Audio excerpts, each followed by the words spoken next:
ପିଲାମାନେ ମୁଁ ତମକୁ ଗୋଟେ ଗପ କହୁଛି ଶୁଣ। ଥରେ ସ୍ୱର୍ଗ ରାଜ୍ୟରେ ବଡ ବିଶୃଙ୍ଖଳା ଦେଖାଗଲା। ଦେବତା ମାନେ ଏପାକ ସେପାକ ବୁଲୁଥାନ୍ତି, ପରସ୍ପର ଭିତରେ କଣ ଗୋଟେ ଫୁସୁର ଫାସି ରହୁଥାନ୍ତି। ତାଙ୍କୁ ଯେମିତି ଗୋଟେ ଭାଳେଣି ପଡିଛି, କଣ ଗୋଟେ ବିପଦ ପଡିଛି ସେ କଥା ଜଣା ପଡୁଛି। ପଚାରି ବୁଝିବାକୁ ହେଲା ଯେ ପୃଥିବୀରେ ଦୀର୍ଘ ଦିନ ହେଲା ବର୍ଷା ହେଇନି, ପୃଥିବୀ ଧୁ ଧୁ ହେଇ ଜଳୁଛି। ପୃଥିବୀର ଲୋକମାନେ ବହୁ କଷ୍ଟରେ ସୂର୍ଯ୍ୟତାପ ଭିତରେ ଅଧେ ମରି ହଜି ଗଲେଣି, ଆଉ ଯେଉଁମାନେ ଅଛନ୍ତି ସେମାନେ ବଡ ନିର୍ଯାତିତ ହେଇକରି ଚଳୁଛନ୍ତି। ପାଣି ତ ନାହିଁ, କୂଅରେ ନାହିଁ, ପୋଖରୀରେ ନାହିଁ, ନାଳରେ କିମ୍ବା ନଈରେ ନାହିଁ, ସମୁଦ୍ର ଶୁଖି ଆସିଲାଣି। ସେମାନଙ୍କ ମନରେ ସବୁବେଳେ ଗୋଟେ ଅବସ୍ଥା ସୃଷ୍ଟି ହେଉଛି ଯେ ବର୍ଷା କେବେ ହବ, ବର୍ଷା ନହେଲେ ପୃଥିବୀ ରହିବ କେମିତି। ଦେବତାମାନେ ପ୍ରମାଦ କଲେଣି ଯଦି ପୃଥିବୀର ଲୋକମାନେ ପାଣି ଟିକେ ନ ପାଇକି ମରିଯାଆନ୍ତି ତାହେଲେ ଦେବତ୍ୱ ରହିବ କୋଉଠି। ଦେବତାମାନଙ୍କର ଚିନ୍ତା, କେହି ହୁଏତ ହୋମଯଜ୍ଞ କରିବେନି, ଦେବତାଙ୍କୁ ମନେ ପକେଇବେନି, ଦେବତାଙ୍କ କଥା ବୁଝିବ କିଏ ସେ। ଏଇ ଚିନ୍ତାରେ ସମସ୍ତେ ଅତି ଦୁଃଖିତ ହେଇକି ଦେବରାଜ ଇନ୍ଦ୍ରଙ୍କୁ ଜଣେଇଲେ। ଇନ୍ଦ୍ରଙ୍କ ପାଖରେ ଯେତେବେଳେ କଥାଟା ପଡିଲା, ସେ ଗୋଟେ ଜରୁରୀ ବୈଠକ ଡକେଇଲେ ଏବଂ ସବୁଯାକ ଦେବଦେବୀ ସେଠାରେ ଯୋଗ ଦେବା ପାଇଁ ଅନୁରୋଧ କଲେ। ସଭା ବସିଲା, ସବୁ ଦେବଦେବୀ ଭରପୁର। ସେଦିନ 4 ଜଣ ମେଘଙ୍କୁ ମଧ୍ୟ ଡକାଗଲା। ମେଘମାନେ ଆସିଲେ, ଆବର୍ତ୍ତକ, ସମ୍ବର୍ତ୍ତକ, ଦ୍ରୋଣ, ପୁଷ୍କର 4 ଜଣ ଯାକ ତା ଯେଝା ଯେଝା ସ୍ଥାନରେ ବସିଲେ। ଦେବରାଜ ଇନ୍ଦ୍ର ପଚାରିଲେ, ଆଚ୍ଛା ତମେମାନେ 2 ବର୍ଷ ହେଲା ପୃଥିବୀରେ ବର୍ଷା କରିନ କାହିଁକି? କଣ ଅସୁବିଧା ହେଲା ଯେ ତମେ ପୃଥିବୀରେ ବର୍ଷା କରିବାର ଯୋଉ ଅଧିକାର ତମକୁ ଦିଆହେଇଥିଲା ସେଥିରେ ତମେ ଖିଲାପ କଲ କାହିଁକି? ପ୍ରଥମେ ଦ୍ରୋଣ ଉଠି କହିଲେ, ଦେଖନ୍ତୁ ବର୍ଷା କରିବା ଧର୍ମ ଉପରେ ନିର୍ଭର କରେ। ଧର୍ମ ଆଚରଣ ନ କଲେ ବର୍ଷା ପୃଥିବୀରେ ହବାର କଥା ନୁହେଁ। କିନ୍ତୁ ଆମେ ଦେଖୁଛୁ କ୍ରମେ ପୃଥିବୀ ଭିତରେ ଅନାଚାର, ଅତ୍ୟାଚାର, ବ୍ୟଭିଚାର ବଢି ବଢିକା ଚାଲିଛି। ଯଦି ଏପରି ଅଧର୍ମ କାମ ପୃଥିବୀର ଲୋକମାନେ କରନ୍ତି, ଆମେମାନେ ବର୍ଷା କରିବୁ କାହିଁକି?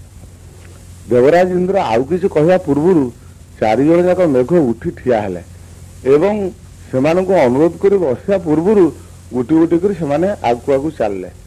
ପଛରେ ଯେତେବେଳେ ତାଙ୍କୁ ଡକାଗଲା, ସେ କହିଲେ, ଦେଖନ୍ତୁ ଆଉ ଥରେ ଆପଣ ଆମକୁ ଡାକନ୍ତୁ ନାହିଁ, ଆପଣ ଗୋଟିଏ କଥା କରନ୍ତୁ, ପୃଥିବୀରେ ଧର୍ମ ରାଜ୍ୟ ପ୍ରତିଷ୍ଠା କରନ୍ତୁ, ଯାହାଫଳରେ ଆମେ ନିଶ୍ଚିତ ଭାବରେ ବର୍ଷା କରିବୁ। ଯେପର୍ଯ୍ୟନ୍ତ ଧର୍ମ ରାଜ୍ୟ ପ୍ରତିଷ୍ଠା ନ ହେଇଛି ଆମେ ବର୍ଷା କରିବୁ ନାହିଁ। ସେମାନେ ଚାଲିଗଲେ। ସମସ୍ତଙ୍କ ଦୃଷ୍ଟି ପଡ଼ିଲା ବ୍ରହ୍ମାଙ୍କ ଉପରେ। ବ୍ରହ୍ମାଙ୍କୁ ପଚାରିଲେ, ଆଜ୍ଞା ଏ ସମସ୍ୟାର ସମାଧାନ ହବ କେମିତି? ବ୍ରହ୍ମା କହିଲେ, ଦେଖ ମୁଁ ସୃଷ୍ଟି କରିବା ଲୋକ, ପାଳନ କରିବା ଲୋକ ନୁହେଁ। ଶିବଙ୍କୁ ଚାହିଁବାରୁ ସେ କହିଲେ, ମୁଁ ଯଦି କହିବ ପୃଥିବୀକୁ ଧ୍ୱଂସ କରିଦେଇପାରେ, କିନ୍ତୁ ପାଳନକର୍ତ୍ତା ମୁଁ ନୁହେଁ, ସେ ହେଉଛନ୍ତି ବିଷ୍ଣୁ। ଚାଲ ସମସ୍ତେ ବିଷ୍ଣୁଙ୍କ ପାଖକୁ ଯିବା, ସେଇଠି ବସିକିରି ହୁଏତ କଥାର ସମାଧାନ କରିହେବ।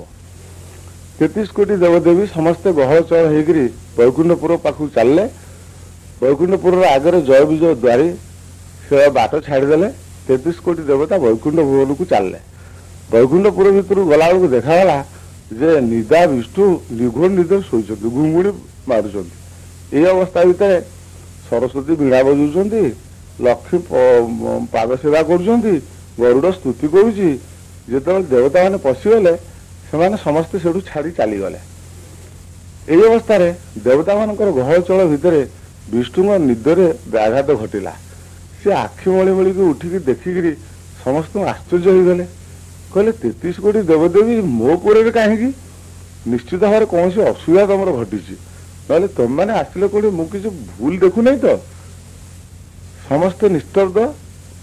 ବିଷ୍ଣୁ ପଚାରିଲେ, ଆଚ୍ଛା କୌଣସି ହୁଏତ ଅସୁର କି ଝାଡ଼ିଦେଲା କି କୌଣସି ଅପମାନ କଲା, କଣ ଘଟିଛି ତମେ କୁହ? ଚାହିଁଲେ ବ୍ରହ୍ମାଙ୍କ ଆଡକୁ। ବ୍ରହ୍ମା ଠିଆ ହେଇକରି କହିଲେ, ଦେଖନ୍ତୁ ଆମର ଦେବତ୍ୱ ପୃଥିବୀ ସକାଶେ। ପୃଥିବୀର ଲୋକମାନେ ବର୍ତ୍ତମାନ 2 ବର୍ଷ ହେଲା ବଡ ନିର୍ଯାତିତ ହେଇଛନ୍ତି। ପୃଥିବୀ ଧ୍ୱଂସମୁଖକୁ ଗଲାଣି। ପୃଥିବୀରେ 2 ବର୍ଷ ହେଲା ବର୍ଷା ହେଇନି। ଆଚ୍ଛା ବର୍ଷା ଯଦି ନ ହୁଏ ଆମ ଦେବତ୍ୱ ରହିବ କୋଉଠି? ଆମର ପୂଜା ଆରାଧନା କରିବ କିଏ? ହୋମଯଜ୍ଞ କରିବ କିଏ? ଆପଣ ଏକଥା ବିଚାର ନ କଲେ ପୃଥିବୀ ନ ରହିଲେ ଦେବତ୍ୱ ରହିବନି। ବିଷ୍ଣୁ ପଚାରିଲେ ଆଚ୍ଛା ବର୍ଷା ହେଇନି କାହିଁକି? ଇନ୍ଦ୍ରଙ୍କ ଆଡକୁ ଚାହିଁଲେ। ଇନ୍ଦ୍ର ଠିଆ ହେଇ ହାତ ଯୋଡି କହିଲେ ଆଜ୍ଞା ଦେଖନ୍ତୁ ମେଘମାନଙ୍କୁ ମୁଁ ଡାକିକିରି ପଚାରିବାକୁ ସେମାନେ କହିଲେ ଯେ ଧର୍ମ ବର୍ଷାରୁ ହୁଏ। ଆଚ୍ଛା ବର୍ଷା ଧର୍ମରୁ ହୁଏ। ଯଦି ଧର୍ମରାଜ୍ୟ ପୃଥିବୀରେ ନାହିଁ ବା ଧର୍ମ ପୃଥିବୀରେ ଅନାଚାର ଅତ୍ୟାଚାର ଭିତରେ ଧର୍ମ ଲୋପ ପାଇଛି ଆମେ ଆଉ କେବେ ବର୍ଷା କରିବୁ ନାହିଁ। ଏହା କହି ସେମାନେ ଚାଲିଗଲେ। ମୋ କଥା ସେମାନେ ମାନୁନାହାନ୍ତି, ମୁଁ କରିବି କଣ? ପୃଥିବୀରେ ବର୍ଷା ହବ କେମିତି ଆପଣ ତାର ବିଚାର କରନ୍ତୁ। ବିଷ୍ଣୁ ଟିକେ ଚିନ୍ତିତ ହେଲେ, ଅତି କଷ୍ଟରେ ଭାବିଛନ୍ତି କିଛି ଗୋଟେ ସମାଧାନ କରିବା ପୂର୍ବରୁ ଶିବ ଉଠି ଠିଆ ହେଇକି କହିଲେ ଦେଖନ୍ତୁ ଆପଣ ଏହାର ସମାଧାନ ଆଜି ଯଦି ନ କରନ୍ତି ତାହେଲେ ବୈକୁଣ୍ଠପୁର ଛାଡିକି ଆମେ ଯିବୁନି। ବିଷ୍ଣୁ ଆହୁରି ଟିକେ ଗଭୀର ଚିନ୍ତା କରି କହିଲେ ଆଚ୍ଛା ହଉ ଦେବତାମାନେ ଯେଝା ଯେଝା ପୁରକୁ ଫେରି ଯାଆନ୍ତୁ, କାଲି ସକାଳେ ନିଶ୍ଚିତ ଭାବରେ ବର୍ଷା ହବ। ବର୍ଷା ଯଦି ନ ହୁଏ ତାହେଲେ ମତେ କହିବ। ଏମାନେ ସବୁ ଆଶ୍ଚର୍ଯ୍ୟ ହେଲେ। 2 ବର୍ଷ ହେଲା ମେଘମାନେ ବର୍ଷା କରିନାହାନ୍ତି, ବିଷ୍ଣୁ କହୁଛନ୍ତି କାଲି ସକାଳେ ବର୍ଷା ହବ। କେହି ତାକୁ ବିଶ୍ୱାସ କରିପାରିଲେନି। ବିଷ୍ଣୁ ଆହୁରି ଦୃଢ ସ୍ୱରରେ କହିଲେ ଦେଖ କାଲି ସକାଳୁ ନିଶ୍ଚିତ ଭାବରେ ପୃଥିବୀରେ ବର୍ଷା ହବ, ତମେ ଦେଖିବ ଯଦି ବର୍ଷା ନ ହୁଏ ମୋ ପାଖକୁ ଆସିବ। ଗୋଟି ଗୋଟି ବୈକୁଣ୍ଠପୁର ଛାଡି ଚାଲିଲେ। କିଛି ବାଟ ଆସି ସାରିଲା ପରେ ଅନ୍ୟମାନେ ବ୍ରହ୍ମାଙ୍କୁ କହିଲେ ଦେଖ ଯେ ବିଷ୍ଣୁ ତ ଭୋଳାନାଥ, ଆଜି କଥା କାଲିକୁ ମନେ ନଥିବ, ତମେ ଆଉ ଥରେ ଯାଇକି ପଚାରି ଆସ ପ୍ରକୃତ କାଲି ବର୍ଷା ହବ ତ? ଏ କଥା ଯେମିତି ଶୁଣିଲେ ପୁଣି ବ୍ରହ୍ମା ଥ ମହ ହେଇକି ପୁଣି ଥଙ୍ଗେଇକିରି ବୁଢା ପୁଣି ଆଉ ଥରେ ବୈକୁଣ୍ଠପୁରକୁ ଗଲେ। ବିଷ୍ଣୁଙ୍କୁ ଆଉ ଥରେ ସଚେତନ କରିଦେଇ କହିଲେ ଦେଖନ୍ତୁ ଆପଣ କହିଲେ କାଲି ବର୍ଷା ହବ ତ ପୃଥିବୀରେ? ବିଷ୍ଣୁ ଆଉ ଟିକେ ହସିକିରି କହିଲେ ଦେଖ ମୁଁ ଯାହା କହେ ତାହା ହିଁ କରେ, କାଲି ସକାଳୁ ଯଦି ବର୍ଷା ନ ହୁଏ ମୋ ପାଖକୁ ଆସିବ, ତମେ ସେ ପର୍ଯ୍ୟନ୍ତ ଧୈର୍ଯ୍ୟ ଧର। ଦେବତାମାନେ ତାପରେ ଆଉ ଗୋଟେ ଜାଗାରେ ଏକତ୍ରିତ ହେଇକି ଚିନ୍ତା କଲେ ଆଚ୍ଛା ବିଷ୍ଣୁ ବର୍ଷା କରେଇବେ କେମିତି? ନିଶ୍ଚିତ ରାତିରେ ମେଘମାନଙ୍କୁ ଡାକିବେ, ତାଙ୍କୁ ଫୁସଲା ଫୁସଲି କରିବେ ଏବଂ ବର୍ଷା କରେଇବେ। ଆଚ୍ଛା ତାହେଲେ ଆମେ ଗୋଟେ କଥା କରିବା, ରାତିରେ ଆମେ ଜଗିବା। ଜଗିବାଟା ଏଇଆ ହବ ଯେ କେତେକ ଦେବତା ମେଘ ଯୋଉଠି ଅଛନ୍ତି 4 ମେଘ ତା 4 ପାଖରେ ଜଗିବେ ଏବଂ କେତେକ ବୈକୁଣ୍ଠପୁର ଜଗିବେ। ଏମିତି ଘେରୋଇ ଭିତରେ ସେମାନଙ୍କୁ ରଖି ଆମେ ରାତି ସାରା ଦେଖିବା ଯେ ମେଘ ବିଷ୍ଣୁଙ୍କ କତିକି ଆସିନାହାନ୍ତି କିମ୍ବା ବିଷ୍ଣୁ ମେଘଙ୍କ କତିକି ଯାଇନାହାନ୍ତି। କାଲି ସକାଳୁ କେମିତି ବର୍ଷା ହବ ଏ ସମାଧାନ ବିଷ୍ଣୁ କେମିତି କରିବା ଆମେ ଦେଖିବା। ସେୟା ହେଲା। 2 ଦଳ ହେଇ ଦେବତାମାନେ 2 ପାଖରେ ଜଗିଲେ। ରାତି ପାହିଲା, ସକାଳ ହେଲା, ଫର୍ଚ୍ଚା ଦେଖାଗଲା, ସୂର୍ଯ୍ୟୋଦୟ ହେଲା, କଅଁଳିଆ ସୂର୍ଯ୍ୟ କିରଣ ପୃଥିବୀ ଉପରେ ପଡ଼ିଲା ଏବଂ ସମସ୍ତେ ଉଦ୍ଗ୍ରୀବ ହେଇ ଚାହିଁ ରହିଥାନ୍ତି ପୃଥିବୀରେ ବର୍ଷା ହବ, ବିଷ୍ଣୁ ତାଙ୍କ କଥା କେମିତି ପାଳନ କରିବେ। ପ୍ରଚଣ୍ଡ ସୂର୍ଯ୍ୟ କିରଣ କ୍ରମେ ମାଡି ଆସୁଛି, କେମିତି ଭାବରେ ଏକଥା ସମ୍ଭବ ହବ। ମେଘମାନେ 4 ମେଘ ମଧ୍ୟ ଏକଥା ଶୁଣି ସାରିଛନ୍ତି ଯେ ବିଷ୍ଣୁ ଆଜି ବର୍ଷା କରେଇବେ। ମେଘମାନେ ମଧ୍ୟ ଚାହୁଁଥାନ୍ତି ଯେ ଧାରଣା କରୁଥାନ୍ତି ବୋଧେ ବିଷ୍ଣୁ ଆଉ 4ଟା ମେଘ ନୂଆ ତିଆରି କରିବେ, ଆମକୁ ବରଖାସ୍ତ କରିଦେଇ ସେମାନଙ୍କୁ ତାଙ୍କରି ସାହାଯ୍ୟରେ ବର୍ଷା କରେଇବେ। ସେମାନେ ବି ଚାହିଁଥାନ୍ତି। ଏମିତି ଅବସରରେ ପରିବେଶ ଭିତରେ ଦେଖାଗଲା ଗୋଟେ ଶୁଖିଲା ନଈ ଭିତରେ ଗୋଟେ କେଉଟୁଟେ ଜାଲ କାନ୍ଧରେ ପକେଇ ପକେଇ ଚାଲିଛି। କିଛି ବାଟ ଗଲା, ସେ କାନ୍ଧରୁ କାଢିଦେଲା ଜାଲ, ପୁଣି ଖେପା କରି ଧରିକିରି ସେ ପକେଇଲା, ଜାଲ ପକେଇଲା। ଜାଲ ପକେଇକିରି ଗୋଟେ ଖେପା ପକଉଥାଏ ପୁଣି ଟାଣୁଥାଏ, ପୁଣି ଖେପା ପକଉଥାଏ ପୁଣି ଟାଣୁଥାଏ। ଏମିତି ଭାବରେ କିଛି ବାଟ ପକେଇ ପକେଇ ଚାଲିଲା। ତାପରେ ଦେଖାଗଲା ଯେ ଆକାଶରେ ମେଘ ଯେ 4 ମେଘ ଯାକ ଚାହିଁ ନାହାନ୍ତି, ଜଣେ ଜଣକୁ କହୁଛି ଆଚ୍ଛା ଏଇ ବୁଢାଟା କଣ ପାଗଳ? ଶୁଖିଲା ନଈ, ପାଣି ନାହିଁ, ମାଛ ନାହିଁ, ଇଏ ଶୁଖିଲା ନଈରେ ଜାଲ ପକଉଛି କାହିଁକି? ଜଣେ କହିଲା ଆଚ୍ଛା ଭାଇ ଟିକେ ଯାଇ ବୁଝି ଆସ ତ କାହିଁକି ସେ ଲୋକଟା ଶୁଖିଲା ନଈରେ ଜାଲ ପକଉଛି। ଗୋଟେ ମେଘ ଆସିଲା, ଆସି କହିଲା ମଉସା ମୋ କଥା ଟିକେ ଶୁଣିବ। ନା କଣ ବାପା? ନା ତମେ ଶୁଖିଲା ନଈ ଧରେ ପାଣି ନାହିଁ, ମାଛ ନାହିଁ, ତମେ କେମିତି ଭାବରେ ଜାଲ ପକଉଛ, କାହିଁକି ବା ପକଉଛ? ବୁଢାଟି ଆଉ ଟିକେ ମୁଣ୍ଡ ଟେକି କହିଲା, ଟିକେ ଅଳ୍ପ ହସିକିରି କହିଲା ଦେଖ ବାପ ଆଜି ହୁଏତ ପାଣି ନାହିଁ, ଆଜି ହୁଏତ ବର୍ଷା ହେଇନି, ମାସକ ପରେ ବର୍ଷା ହବ କି ବର୍ଷକ ପରେ ବର୍ଷା ହବ, ଦିନେ ବର୍ଷା ହବ, ନଈରେ ନିଶ୍ଚିତ ଭାବରେ ପାଣି ଆସିବ ଏବଂ ମାଛ ଆସିବ, ମତେ ତ ସେଦିନ ପୁଣି ପକେଇବାକୁ ପଡିବ ଜାଲ। ଆଚ୍ଛା ଯଦି ମୋ ଅଭ୍ୟାସଟା ଆଜି ମୁଁ ଛାଡି ଦେଇଥାଏ ଏବଂ ଯଦି ମୁଁ ଏଇ ଅଭ୍ୟାସଟା ଆଜି କରି ନ ରଖିଥାଏ ତାହେଲେ ସେଦିନ ଯେତେବେଳେ ବର୍ଷା ହବ, ଯେତେବେଳେ ନଈରେ ପାଣି ଆସିବ, ଯେତେବେଳେ ମାଛ ଆସିବ, ମୁଁ ଆଉ ଥରେ ଜାଲ ପକେଇବା ଅଭ୍ୟାସ ରଖିବି କେମିତି? ବା ଏ ଅଭ୍ୟାସଟା ଯଦି ମୋର ନଥାଏ ସେଦିନ ଜାଲ ପକେଇ ପାରିବି କେମିତି? ତେଣୁ ସେଦିନ ପାଇଁ ମୁଁ ପ୍ରତିଦିନ ମୋର ଅଭ୍ୟାସ ନିଜେ ନିଜେ କରି ରଖିଛି ଯେ ଅଭ୍ୟାସ ଥିଲେ ଯୋଉଦିନ ବର୍ଷା ହବ, ଯୋଉଦିନ ପାଣି ଆସିବ, ଯୋଉଦିନ ମାଛ ଆସିବ ନଈ ଦେହରେ ମୁଁ ପକେଇବା ପାଇଁ, ଜାଲ ପକେଇବା ପାଇଁ ଏ ଅଭ୍ୟାସ ଅନବରତ ମୁଁ କରି ଶିଖିଛି ଏବଂ ପ୍ରତିଦିନ ମୁଁ ଏ ଅଭ୍ୟାସ କରୁଛି। ମେଘଟି ଫେରିଗଲା, ତାର ତିନି ବନ୍ଧୁଙ୍କୁ କହିଲା ଯେ ବୁଢା ଗୋଟେ ଭଲ କଥା କହିଲା। ସମସ୍ତଙ୍କୁ ପଚାରିଲେ କଣ ଭଲ କଥା କହିଲା? ଇଏ ସେଠୁ କହିଲା ଯେ ବୁଢାଟି ଜାଲ ପକଉଛି, ଯୋଉଦିନ ବର୍ଷା ହବ, ଯୋଉଦିନ ପାଣି ଆସିବ, ଯୋଉଦିନ ମାଛ ହେବେ ସେଦିନ ସେ ଜାଲ ପକେଇବ। ତେଣୁ ଆଜିଠୁ ସେ ଅଭ୍ୟାସ କରି ରଖୁଛି। ଏ ଅଭ୍ୟାସ ଥିଲେ ସେ ସେଦିନ ସହଜରେ ଜାଲ ପକେଇ ପାରିବ। ଆଚ୍ଛା, ବର୍ତ୍ତମାନ ସେ ତିନି ମେଘ ପରସ୍ପର ଆଡକୁ ଚାହିଁଲେ ଏବଂ ଏ ମେଘଟି ମଧ୍ୟ ଯୋଗ ଦେଲା। ସମସ୍ତେ ପରସ୍ପର ଆଡକୁ ଚାହିଁକିରି ଚିନ୍ତା କଲେ ଯେ ଆମେ 2 ବର୍ଷ ହେଲା ଆମେ ତ ବର୍ଷା କରିନଥାଏ, ବର୍ଷା କରିବାର ଅଭ୍ୟାସଟା ହୁଏତ ଆମେ ଭୁଲିଗଲେଣି। ଯଦି ଯୋଉଦିନ ହେଲେ ତାର ସମାଧାନ ହବ, ଯୋଉଦିନ ହେଲେ ଆମକୁ ବର୍ଷା କରିବାକୁ ହବ, ଯଦି ସେଦିନ ପର୍ଯ୍ୟନ୍ତ ଆମର ଅଭ୍ୟାସ ଆମେ ଭୁଲି ଯାଇଥିବା ପୁଣି ବର୍ଷା କରିବା କେମିତି? ତେଣୁ ସମସ୍ତଙ୍କ ଚିନ୍ତାଧାରା ଭିତରେ ଗୋଟିଏ କଥା ରହିଲା ଯେ ଆଜି ମେଘ କରାଇବାର ଅଭ୍ୟାସଟା ଆମର ଅଛି କି ନାହିଁ ଆମେ ଟିକେ ପରୀକ୍ଷା କରିବା। ତେଣୁ ସମସ୍ତେ ସମସ୍ତ ଆଡକୁ ଚାହିଁଲେ। ଆକାଶରେ କଳା କଳା ମେଘ ଘୋଟି ଆସିଲା ଏବଂ କ୍ରମେ ସେ ମେଘ ତଳକୁ ତଳକୁ ନଈ ଆସିଲା।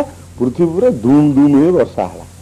ଏଇ ଯୋଉ ବର୍ଷା ପୃଥିବୀ ଉପରେ ହେଲା, ନଈ ନାଳ ପୁରିଗଲା, ନଈ ଭରପୁର ହୋଇ ପାଣି ଚାଲିଲା ଏବଂ ଦେଖାଗଲା ଯେ ଯୋଉ କେଉଁଠି ଜାଲ ପକଉଥିଲା ଶୁଖିଲା ନଈରେ ଧୀରେ ଧୀରେ ଜାଲକୁ କାନ୍ଧରେ ପକେଇ ସେ ଆଗକୁ ଆଗକୁ ଚାଲିଲା। ଆଉ ଗୋଟେ ବିଷ୍ଣୁ ମନ୍ଦିର ପାଖରେ ସେ କୁଆଡେ ଗଲା କେହି ଜାଣିପାରିଲାନି। କଥା ହେଲା ସମସ୍ତେ ବିଚାର କଲେ ଯେ ବିଷ୍ଣୁ ତାଙ୍କ କଥା ରଖିଲେ। ବିଷ୍ଣୁ ଯୋଉ କଥା କହିଥିଲେ କାଲି ସକାଳୁ ବର୍ଷା ହବ ସେ ବର୍ଷା ହେଲା। କିନ୍ତୁ ଯେ ବର୍ଷା ହେଲା ଯେ ବିଷ୍ଣୁ ଏମିତି ଏକ ଚକ୍ରାନ୍ତ କଲେ, ଏମିତି ଏକ ଆଦର୍ଶ ଦେଖେଇଲେ, ଏମିତି ଏକ ଉଦାହରଣ ଦେଖିକିରି ମଧ୍ୟ ବର୍ଷା କରେଇଲେ।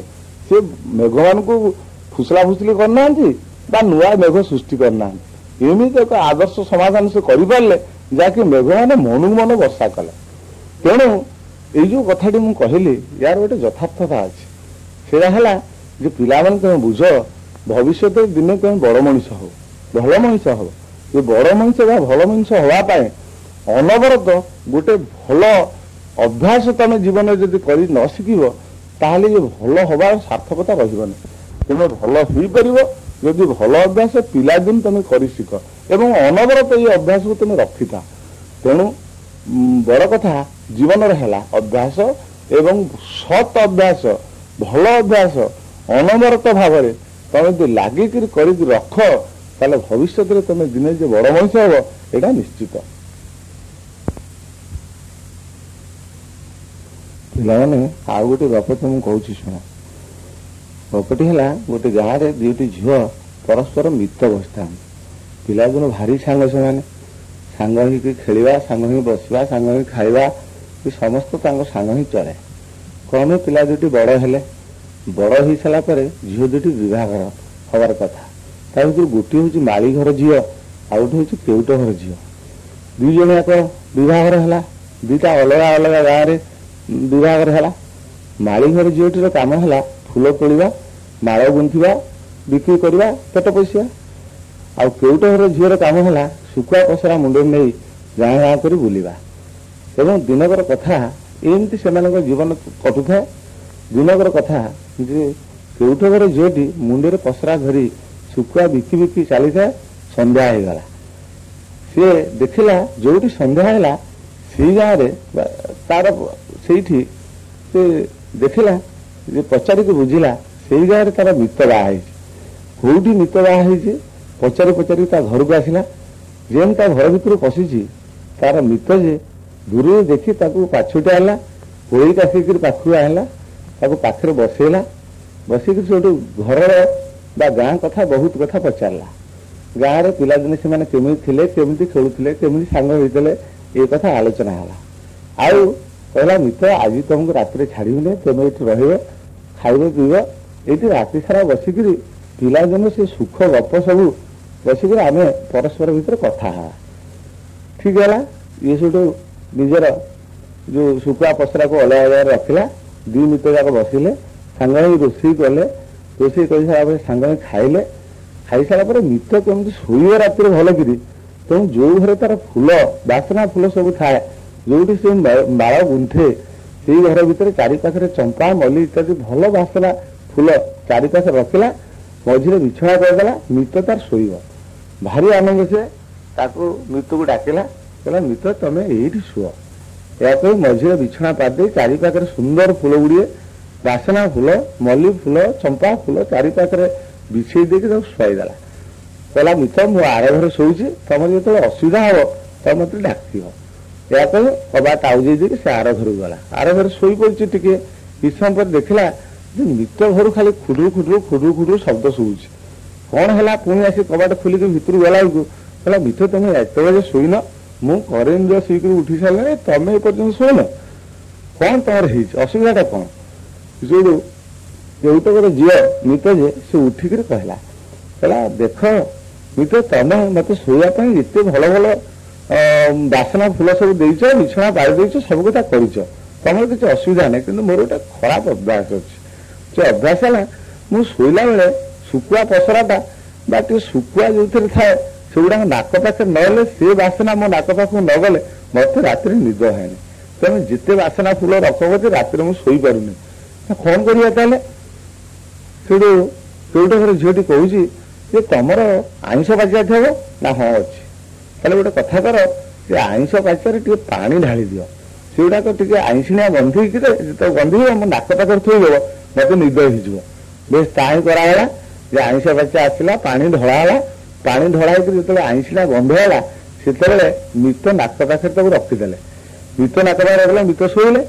ତା ପରଦିନ ଉଠିଲେ ଏବଂ ସାଙ୍ଗ ହେଇ କଥା ହେଇ ପରସ୍ପର ବିଦାୟ ନେଇକରି ଗଲେ। କଥାଟିର ତାତ୍ପର୍ଯ୍ୟ ହେଲା ଯେ ଆମେ ସଂସାର ଭିତରେ ଥାଏ, ସଂସାର ଗୋଟେ ପ୍ରକାର ଶୁକୁଆ ଗନ୍ଧ କରି ଏବଂ ଈଶ୍ୱର ପ୍ରେମ ବା ଈଶ୍ୱର ପ୍ରତି ଶ୍ରଦ୍ଧା ଏଇଟା ହଉଛି ଚମ୍ପା ଫୁଲ ମଲ୍ଲି ଫୁଲ ପରି।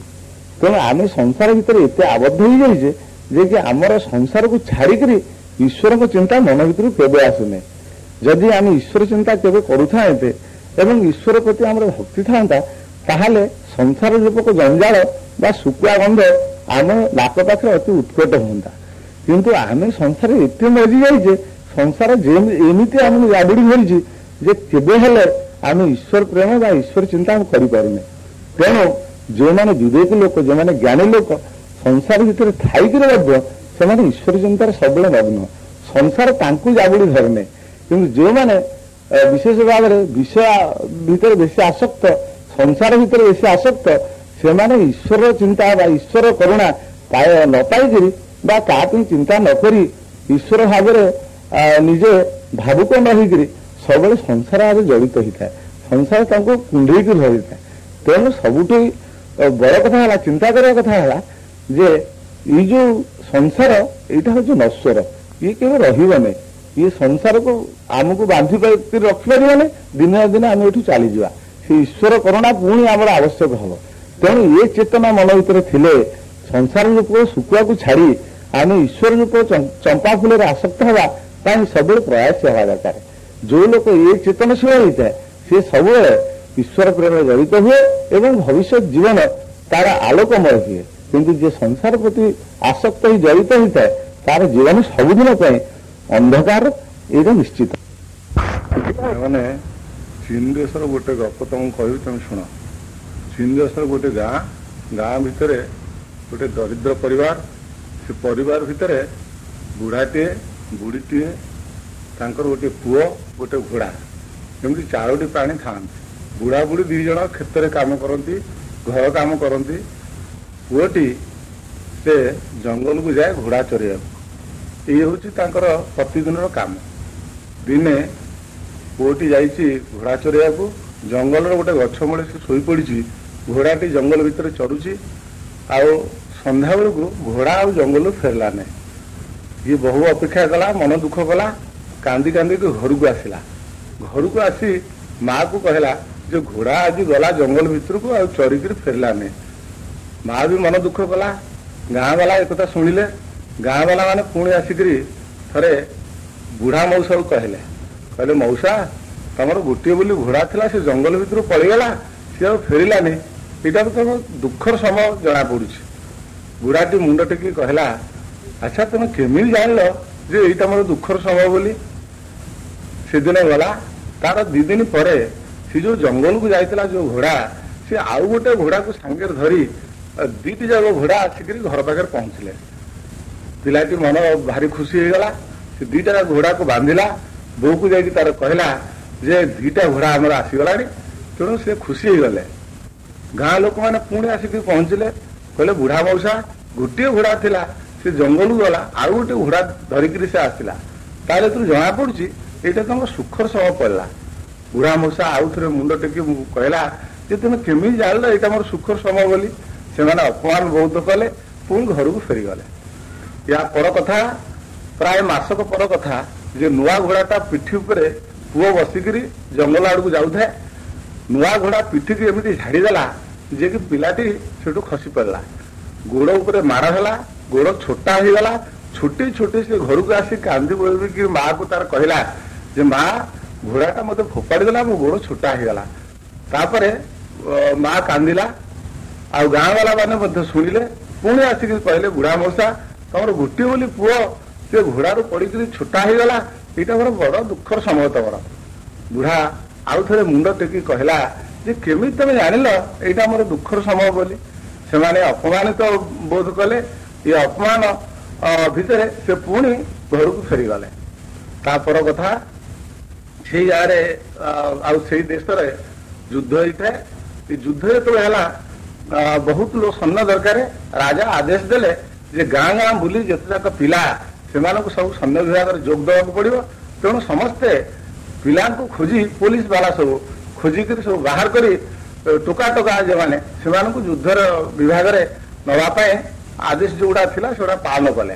ଏ ଗାଁକୁ ଆସିଲେ, ଗାଁର ଯେତେ ଯାକ ପିଲା ସମସ୍ତଙ୍କୁ ଦେଖିଲେ, ବୟସ ଅନୁସାରେ ସେମାନଙ୍କୁ ଧରିକିରି ସେମାନେ ପୋଲିସ ବିଭାଗରେ, ସୈନ୍ୟ ବିଭାଗକୁ ନେଇଗଲେ। ଗଲା, ଗାଁର ଯେତେ ଯାକ ଟୋକା ସମସ୍ତେ ଗଲେ ସୈନ୍ୟ ବିଭାଗରେ। ଏଇ ବୁଢା ମଉସା ଘରକୁ ସେମାନେ ଆସିଲେ, ଆସିକି ଦେଖିଲେ ଛୋଟା ପୁଅଟିଏ। ତେଣୁ ସେ ବୁଢା ମଉସାକୁ କହିଲେ ତମ ତ ଛୋଟା ପୁଅଟିଏ, ତାକୁ ଆମେ ସୈନ୍ୟ ବିଭାଗରେ ନେବୁନି, ତାକୁ ଛାଡି ଦେଇ ଗଲେ। ତାପରେ ଗାଁ ବାଲା ସମସ୍ତେ ଆସିକିରି ବୁଢା ମଉସାକୁ କହିଲେ ଦେଖ, ଆମର ପୁଅ ଯେତେ ଯାକ ସମସ୍ତେ ଯୁଦ୍ଧ ବିଭାଗରେ ଗଲେ, ସେ ଯୁଦ୍ଧ କରିବେ, ମରିବେ କି ଫେରିବେ ତାର ଠିକ ନାହିଁ। ତମର ଛୋଟା ପୁଅଟି ବୋଲି ସିନା ସେ ଘରେ ରହିଲା, ଯାହା ହଉ ତମର ଏଇଟା ସୁଖର ସମୟ। ଏ କଥା ଶୁଣି ବୁଢା ମଉସା ପୁଣି ମୁଣ୍ଡ ଟେକି କହିଲା ତମେ କେମିତି ଜାଣିଲ ଏଇଟା ମୋର ସୁଖର ସମୟ ବୋଲି?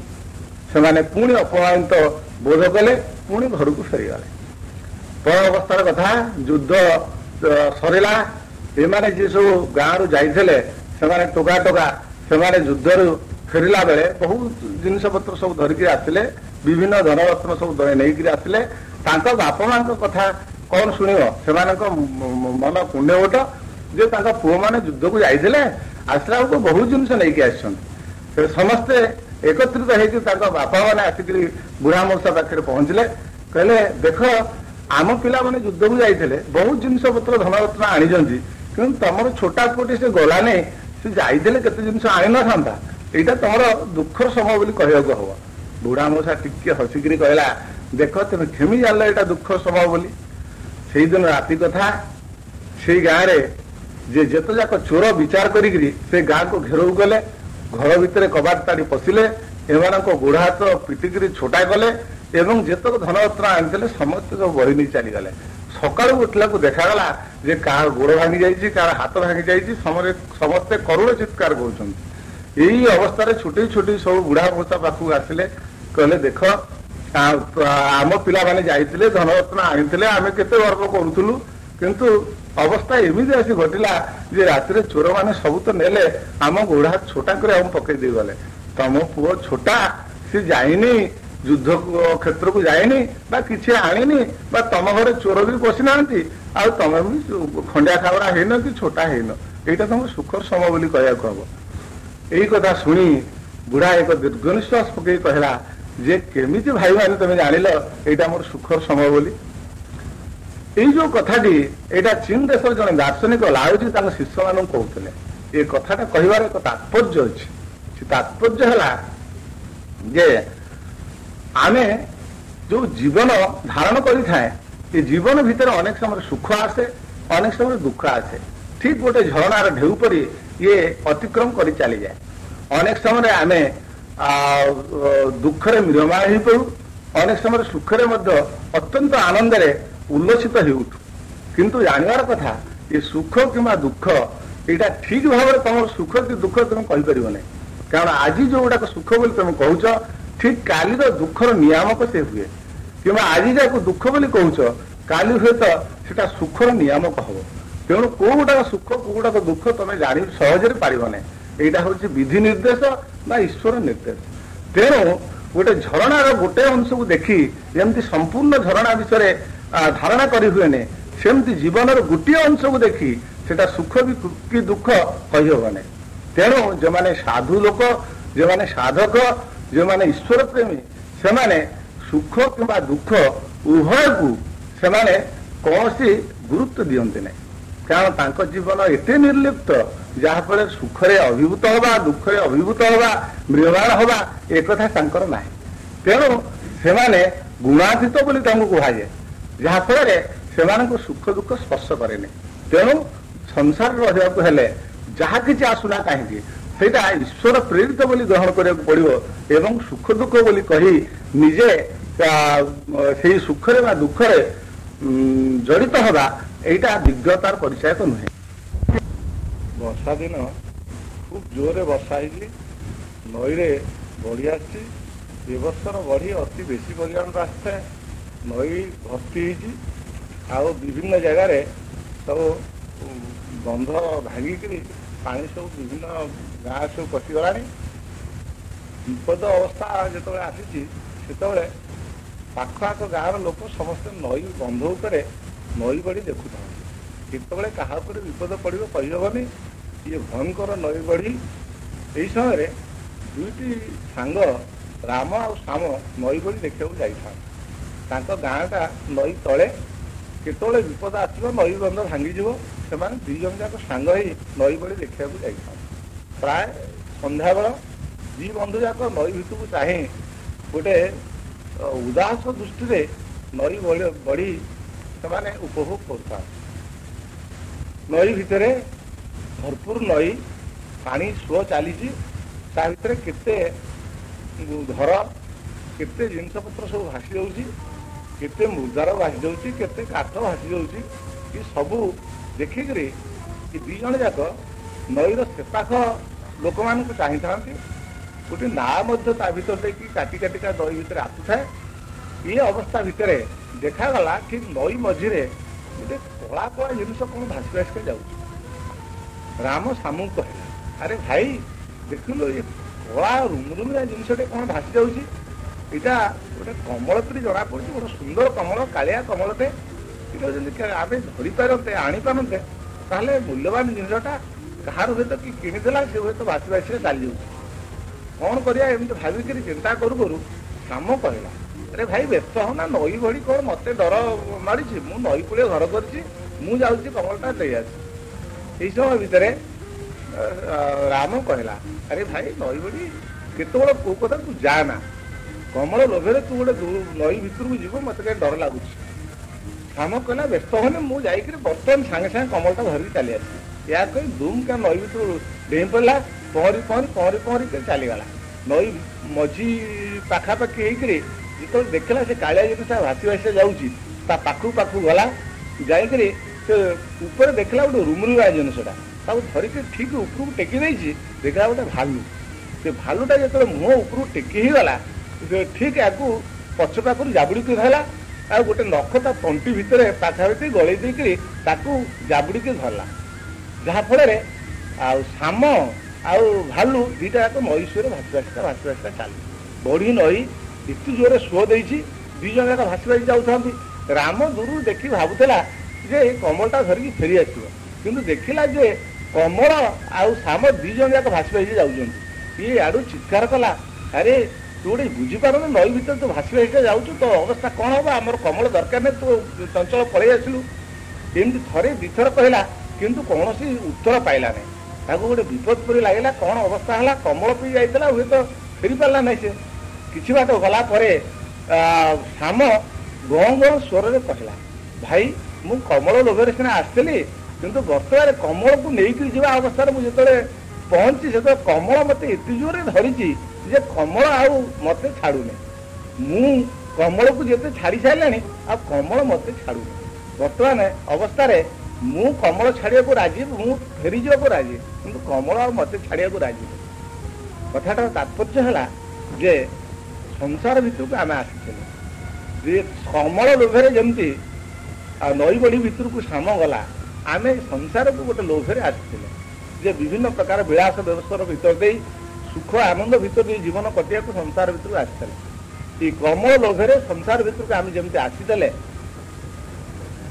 ସଂସାର ଆମକୁ ଏମିତି ଭାବରେ ଜାବୁଡ଼ି ଧରିଲା ବା କମଳ ଆମକୁ ଏମିତି ଭାବରେ ଜାବୁଡ଼ି ଧରିଲା ଯାହାଫଳରେ ବର୍ତ୍ତମାନ ଆମେ ଛାଟି ପିଟି ହଉଛୁ ଯେ ସଂସାର ଛାଡ଼ିକିରି ଆମେ ଚାଲିଯିବୁ ବୋଲି।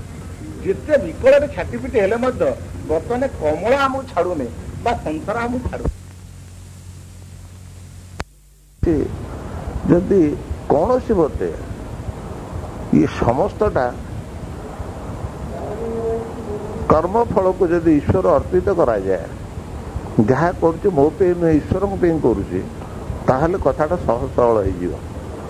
କାରଣ ମୁଁ ତାଙ୍କ ପାଇଁ କରୁଛି, ତାଙ୍କ ଇଚ୍ଛାରେ ଚାଲୁଛି, ଆଉ ସବୁ ତାଙ୍କ ପାଖରେ ଥୋଇ ଦେଇଛି।